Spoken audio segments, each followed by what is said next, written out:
And he seems sympathetic. You asked Judge Woods for leniency, and he agreed in theory, correct?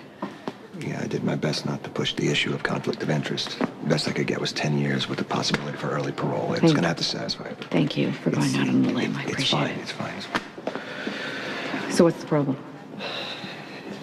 I just got a bad feeling about it, that's all. All rise.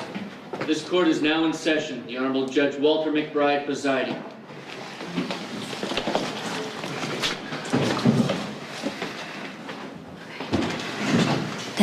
That isn't the judge I spoke to.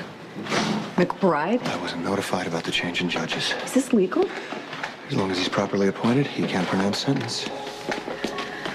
And all bets are off for Nikolas.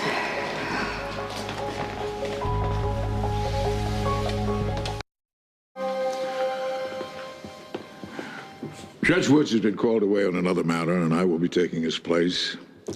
I reviewed all the records concerning the case, including the defendant's confession. I'll now consider the DA's sentencing recommendation. Mr. Lansing. Thank you, Your Honor. As you know, Mr. Cassadine has confessed. He has waived his right to a trial by jury, and he has thrown himself on the mercy of the court. Given the extenuating circumstances, Judge Woods agreed to consider a sentence of 10 years with the possibility for early parole. Does your office have an official agreement with this defendant? It's all very informal, Your Honor. I'll take that as a no. Traffic tickets are informal, Mr. Lansing. Murder is not, at least not in my court. Yes, Your Honor. Now, as regards Mr. Cassadine, Judge Woods might have seen a misguided young man of great promise and deserving of another chance. However, I see an arrogant young man of extreme wealth and privilege, so-called prince, who chose to murder an elderly family member in the most callous and brutal manner. He couldn't be bothered to plead self-defense, and he wasn't, he wouldn't lower himself to a trial by jury. No. And he's not shown one iota of regret.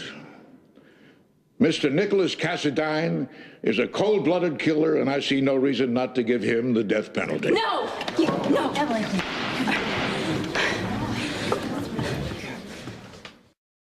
Nikolas saved my life. Don't you get that? Helena was trying to kill me. Sit down, all of you, or I'll clear this courtroom. Emily, it's all right. No, it isn't. Your Honor, may I address the court, please? You may, In light of Helena Cassadine's long criminal history, which is irrelevant in this which proceeding. I think, Your Honor, is very relevant to this case, that woman is a monster, and to even consider the death penalty right now is outrageous. Yes, with all due respect, Your Honor, I tend to agree. Excuse me. Isn't the victim your stepmother? Yes, Your Honor. And isn't Miss Davis your wife? Yes, she is, Your Honor. And Miss Davis is your aunt? Yes, Your Honor. I beg your pardon? Yes, Your Honor. We got ourselves a regular family reunion here, don't we?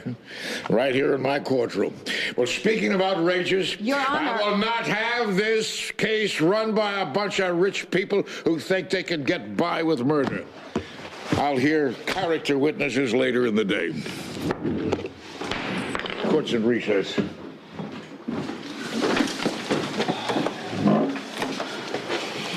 the judge really do that? He just did.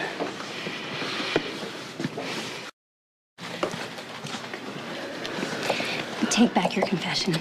And say that you were coerced and that you want a jury trial. It's too late. You're going to have to enter an appeal. That'll take years. Oh, thank you, Tracy. I'm going to need all of you as character witnesses. Yes, and when you testify, know that you can have Nikolas's life in your hands.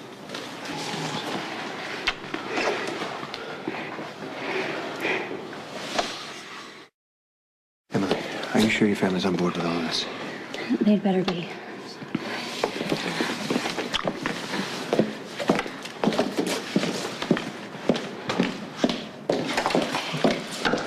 Emily, honey, don't put yourself through any more of this. It's her husband. You expect her to abandon him? Convincing this judge that Nikolas is a worthwhile person is an exercise in futility. And why do you think I tried to stop the marriage? Because you are a meddlesome. All right, quiet, quiet, all of you. All right? I I love Nikolas, like it or not. The way you loved grandmother, the way you love mom despite everything.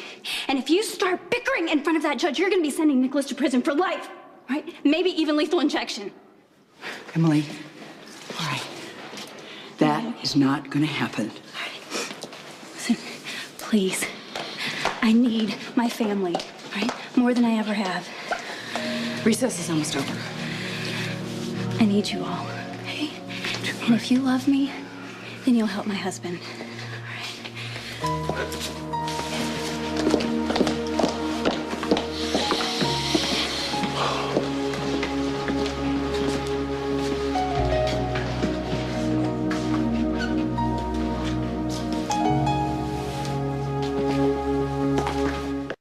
I had serious reservations about Nikolas and Emily right from the start. But I'm certain he was only trying to protect her. He certainly shouldn't pay with his life. Nikolas helped Emily survive breast cancer. He's been her good friend and her support. He's been responsible and conscientious, maybe overly so. Helena Cassadine was dangerous. She had no conscience, no morals. She would kill anything that got in the way of what she wanted. And what she wanted more than anything was to stop the marriage between her grandson, Nikolas, and Emily. The world is a better place without her. Nikolas Cassadine would never have been my first choice for Emily. In fact, I tried to have the marriage annulled. But then I realized how devoted he is to her. Nikolas isn't a danger to society. Helena's death, I have no doubt, happened because Nikolas tried to protect Emily. Helena Cassadine has tortured me and the rest of my family for years. She killed my mother. She has tried to kill me on more than one occasion. She tried to poison her own son. And although she claims to have loved Nikolas, she didn't like Emily, and she tried to kill her before. If it weren't for Nikolas, I believe that Emily would be dead right now. Didn't you stab Luis Alcazar and shove him off a hotel balcony? Excuse me, Your Honor, relevance? Murder seems to be a Cassadine family tradition, doesn't it? I was brought up to hate the Cassadines. I know personally the kind of damage that Helena Cassadine can do. Nikolas, he's always been a peacemaker. He killed Helena because she left him no choice, and she wasn't going to stop until Emily was dead. The defense calls Emily Cassadine.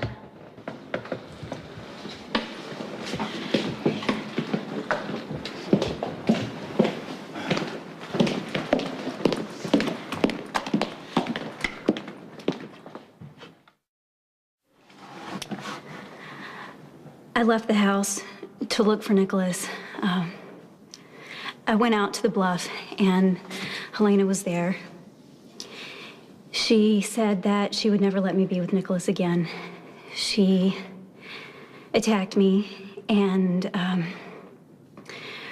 we struggled for the knife. And that's when Nikolas arrived. He took the knife away from her, but she wouldn't stop fighting. She lunged at me again, and she tried to push me over the side of the cliff. And that's when Nikolas pushed her. It was in the heat of anger that there was no premeditation, there was no intent to kill. He was just trying to stop her from coming after me. And after Helena fell, and Nikolas wanted to tell the truth, to make a full confession, to tell exactly what had happened. And I'm the one who begged him not to. I begged him to keep quiet. He covered up everything that happened for me. Please, Your Honor, this is all a terrible misunderstanding, and it's all my fault. All Nikolas is guilty of is trying to protect me.